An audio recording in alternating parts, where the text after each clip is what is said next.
कसले भावनी जसं की सांगितलेलं आहे की 5 ते 10 कोटीची वाल्मिक कराडच्या एन्काउंटरसाठी ऑफर होती.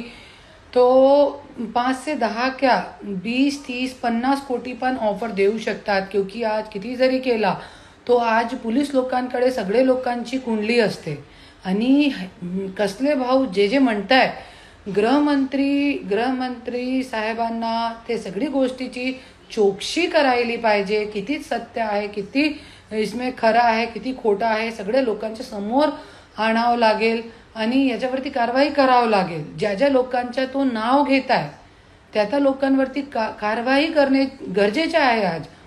आणि जसं तो म्हणताय की कसले भाऊ जसे म्हणताय की त्यांच्यावरती त्यांना ऑफर होती 10 कोटीची, तो 100% होऊ शकते. क्योंकि कितीही जरी केला तो आज वाल्मिक कराडकडे धनंजय मुंडेचे पुरे कारनामोची लिस्ट आहे.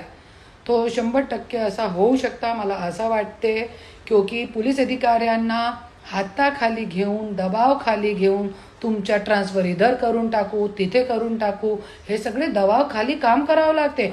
आणि या गोष्टीमुळे दबावाखाली काम करण्यामुळे बहुतेक पोलीस अधिकाऱ्यांनी आत्महत्या पण केलेली आहे. आणि काही लोकांनी सस्पेन्शन झालेलं आहे, जसे हे सस्पेंड झालेले आहे.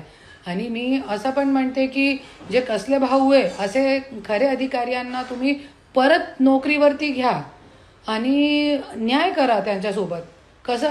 कशाला एक अधिकारी परत पोलीस अधिकाऱ्यांवरतीही कशाला हे सगळं पापाचा घडा फुटतोय.